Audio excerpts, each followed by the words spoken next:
ਸਤਿ ਸ਼੍ਰੀ ਅਕਾਲ ਜੀ। Punjabi radio USA ਦੇ ਜਿੰਨੇ ਵੀ ਸਰੋਤੇ ਦੇਖ ਰਹੇ ਆ, ਤੁਹਾਨੂੰ ਸਾਰਿਆਂ ਨੂੰ ਪਤਾ ਵੀ ਆਪਾਂ ਅਨਾਉਂਸਮੈਂਟ ਕਰਦੇ ਹੁੰਦੇ ਰੇਡੀਓ ਦੇ ਉੱਤੇ।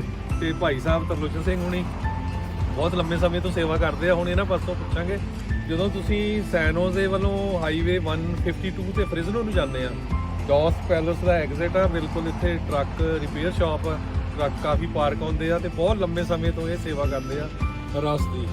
ਆਪਾਂ ਦੁਆਬੇ 'ਚ ਰਸ ਕਹਿੰਦੇ ਆ, ਕਈ ਉਹ ਵੀ ਕਹਿ ਦਿੰਦੇ ਆ। ਤੇ ਹੁਣ ਬਾਕੀ ਇਹਨਾਂ ਤੋਂ ਸੁਣਦੇ ਆ। ਹਾਂਜੀ, ਨਹੀਂ ਅੱਛਾ, ਤੁਸੀਂ ਕਿੱਥੇ ਕਿੱਥੇ ਸੇਵਾ ਕਰਦੇ ਆ? ਫਿਰ ਜਦੋਂ ਅਸੀਂ ਜਾਈਦਾ ਲਵਿਸਟਨ, ਟ੍ਰੇਸੀ, ਮਜੈਸਟੋ ਤੇ ਲੋਹੜੀ ਵਾਲੇ ਦਿਨ, ਮਾਘੀ ਵਾਲੇ ਦਿਨ, ਤੇ ਇਹ ਆਪਣੇ ਪੱਕੇ ਆ ਜੀ 4-5 ਨਗਰ ਕੀਰਤਨ। ਜੁਬਾ ਸਿਟੀ ਸਪੈਨਿਸ਼ ਮੂਲ ਦੇ ਲੋਕ ਆ, ਇਹ ਵੀ ਆਇਆ ਰਸ ਪੀ ਕੇ ਇੱਥੋਂ ਗਿਆ। ਇਸ ਬੰਦੇ ਨੂੰ ਕੈਂਸਰ ਆ, ਜਿਹੜਾ ਕਿ ਇੱਥੋਂ ਆਏ ਦਿਨ ਰਸ ਪੀਣ ਆਉਂਦਾ ਸਿਰਫ। ਅੱਛਾ ਜੀ, ਹਰ ਰੋਜ਼ ਆਉਂਦਾ? ਹਾਂਜੀ। ਤੇ ਕਹਿੰਦੇ ਫਿਰ ਕੱਲ ਪਰਸੋਂ ਮਾਘੀ ਵਾਲੇ ਦਿਨ ਕੱਲ ਬਹੁਤ ਸੰਗਤ ਆਈ ਇੱਥੇ, ਬਹੁਤ ਜੀ। ਤੇ ਲਿਵਿੰਗਸਟਨ ਤੋਂ, ਟ੍ਰੇਸੀ ਤੋਂ, ਆਲੇ ਦੁਆਲੇ ਹੋਰ ਛੋਟੇ ਛੋਟੇ ਪਿੰਡਾਂ ਚੋਂ, ਇਲਾਕੇ ਚੋਂ ਬਹੁਤ ਆਈ ਜਾਂਦਾ। ਫ੍ਰਿਜ਼ਨੋ ਵੱਲੋਂ ਵੀ ਆਏ ਹੋਣੇ? ਫ੍ਰਿਜ਼ਨੋ ਤੋਂ। ਸੋ ਬਿਲਕੁਲ, ਹੋਰ ਵੀ ਜਿਹੜੇ ਸਰੋਤੇ ਸਾਡੇ ਦੇਖਦੇ ਆ, ਸੁਣਦੇ ਆ, ਕਿਸੇ ਨੇ ਵੀ ਰਸ ਪੀਣੀ ਆ, ਰਸ ਲੈ ਕੇ ਜਾਣੀ ਆ, ਜ਼ਰੂਰ ਇੱਥੋਂ ਤੁਸੀਂ ਲਿਜਾ ਸਕਦੇ ਆ। ਇਹ ਬਿਲਕੁਲ ਸੇਵਾ ਹੀ ਕਰਦੇ ਹੈਗੇ ਆ। ਸੋ ਇਹਨਾਂ ਦਾ ਬਹੁਤ ਬਹੁਤ ਧੰਨਵਾਦ। ਤੇ ਜਦ ਮਰਜੀ ਆ ਸਕਦੇ ਹੋ ਜੀ। ਹਾਂਜੀ, ਆਪਣੇ ਕਲਚਰ ਨੂੰ ਰੱਖਿਆ ਹੈ ਨਹੀਂ ਲਾਈਵ। ਤੇ ਮਾਲਪੁਰ ਏਰੀਏ ਤੋਂ ਆ, ਕਿਉਂਕਿ ਦੁਆਬੇ ਦੇ ਵਿੱਚ ਰਸ ਜਾਂ ਰੋਹ ਕਹਿ ਲਓ, ਉਹਨੂੰ ਬਹੁਤ ਪਸੰਦ ਕੀਤਾ ਜਾਂਦਾ, ਅੰਬਾਂ ਨੂੰ ਬਹੁਤ ਪਸੰਦ ਕੀਤਾ ਜਾਂਦਾ। ਤੇ ਇਹ ਦੇਖੋ ਹਾਲਾਤ, ਮੈਨੂੰ ਹਾਲਾਤ ਕਿਸ ਵੇਲੇ ਇਹ ਹੋ ਗਈ ਸੀ। ਹਾਂਜੀ। ਤੇ ਮੈਨੂੰ 3 ਜਣੇ ਫੜ ਕੇ ਠਾਲਦੇ ਸੀ। ਅੱਛਾ ਜੀ। ਇਸ ਕਰਕੇ ਮਨ ਚ ਆਈ ਆ ਵੀ ਇਹ ਸੇਵਾ ਜਿੰਨੇ ਚਿਰ ਹੈਗੀ ਆਪਾਂ ਕਰਨੀ ਆ। ਬਹੁਤ ਵਧੀਆ। ਹੁਣ ਪੂਰਾ ਖੇਤ ਇੱਧਰ ਲਾਇਆ ਗੰਨਿਆਂ ਦਾ, ਆਪਾਂ ਪਹਿਲਾਂ ਵੀ ਦਿਖਾ ਲਿਆ ਸੀ। ਤੇ ਆਪਾਂ ਪਹਿਲਾਂ ਇੱਥੇ ਪੰਜੇ ਦਾ ਬਹੁਤ ਵਾਰ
ਅਕਾਲ ਜੀ। ਪੰਜਾਬੀ ਰੇਡੀਓ ਯੂਐਸਏ ਦੇ ਜਿੰਨੇ ਵੀ ਸਰੋਤੇ ਦੇਖ ਰਹੇ ਆ, ਤੁਹਾਨੂੰ ਸਾਰਿਆਂ ਨੂੰ ਪਤਾ ਵੀ ਆਪਾਂ ਅਨਾਉਂਸਮੈਂਟ ਕਰਦੇ ਹੁੰਦੇ ਰੇਡੀਓ ਦੇ ਉੱਤੇ, ਤੇ ਭਾਈ ਸਾਹਿਬ ਤਰਲੋਚਨ ਸਿੰਘ ਹੁਣੀ ਬਹੁਤ ਲੰਮੇ ਸਮੇਂ ਤੋਂ ਸੇਵਾ ਕਰਦੇ ਆ। ਹੁਣ ਇਹਨਾਂ ਪਾਸੋਂ ਪੁੱਛਾਂਗੇ, ਜਦੋਂ ਤੁਸੀਂ ਸੈਨੋਜ਼ੇ ਵੱਲੋਂ ਹਾਈਵੇ 152 ਤੇ ਫ੍ਰਿਜ਼ਨੋ ਨੂੰ ਜਾਂਦੇ ਆ, ਡੌਸ ਪੈਲਸ ਦਾ ਐਗਜ਼ਿਟ ਆ, ਬਿਲਕੁਲ ਇੱਥੇ ਟਰੱਕ ਰਿਪੇਅਰ ਸ਼ਾਪ ਆ, ਟਰੱਕ ਕਾਫੀ ਪਾਰਕ ਆਉਂਦੇ ਆ ਤੇ ਬਹੁਤ ਲੰਮੇ ਸਮੇਂ ਤੋਂ ਇਹ ਸੇਵਾ ਕਰਦੇ ਆ ਰਸ ਦੀ।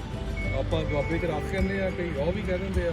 ਸੋ ਹੁਣ ਬਾਕੀ ਇਹਨਾਂ ਤੋਂ ਸੁਣਦੇ ਆ। ਹਾਂਜੀ ਨਹੀਂ, ਅੱਛਾ ਤੁਸੀਂ ਕਿੱਥੇ ਕਿੱਥੇ ਸੇਵਾ ਕਰਦੇ ਆ ਵੀ ਜਦੋਂ? ਅਸੀਂ ਜਾਈਦਾ ਲਿਵਿੰਗਸਟਨ, ਟ੍ਰੇਸੀ, ਮਜੈਸਟੋ ਤੇ ਲੋਹੜੀ ਵਾਲੇ ਦਿਨ, ਮਾਘੀ ਵਾਲੇ ਦਿਨ, ਤੇ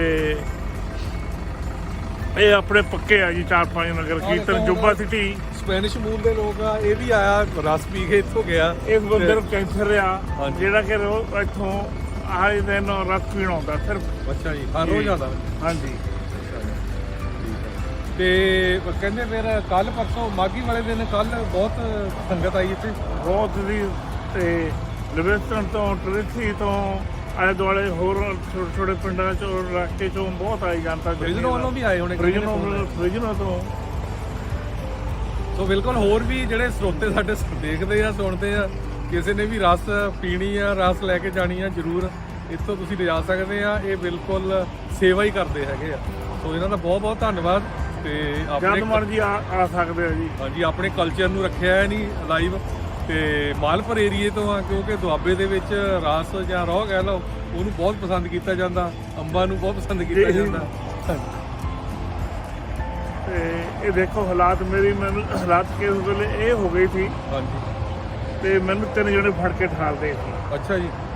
ਇਸ ਕਰਕੇ ਮਨ ਚ ਆਈ ਆ ਵੀ ਇਹ ਸੇਵਾ ਜਿੰਨੇ ਚਿਰ ਹੈਗੀ ਆਪਾਂ ਕਰਨੀ ਆ। ਬਹੁਤ ਵਧੀਆ।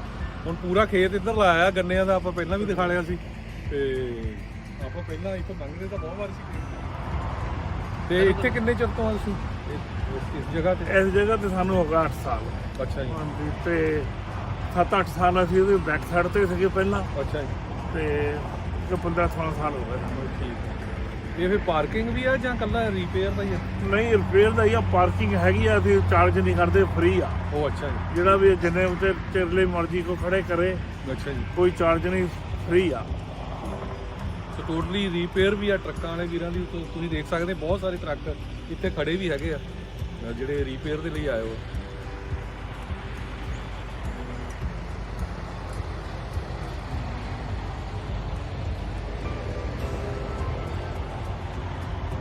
ਧੰਨਵਾਦ ਜੀ ਤੁਹਾਡਾ, ਬਹੁਤ ਬਹੁਤ ਵਧੀਆ ਸੇਵਾ ਕਰ ਰਹੇ ਆ। ਆਪਾਂ ਵੀ ਸੋਚਿਆ ਵੀ ਪੰਜਾਬੀ ਰੇਡੀਓ ਨੂੰ ਆ ਕੇ ਥੋੜੀ ਕਵਰੇਜ ਕਰੀਏ। ਤੇ ਤੁਸੀਂ ਵੀ ਚਰਨ ਵਾਲੇ ਸਾਹਿਬ। ਨਹੀਂ ਨਹੀਂ, ਹਾਂਜੀ ਨਹੀਂ, ਬਿਲਕੁਲ। ਥੈਂਕ ਯੂ ਜੀ ਤੁਹਾਡਾ, ਬਹੁਤ ਬਹੁਤ ਧੰਨਵਾਦ।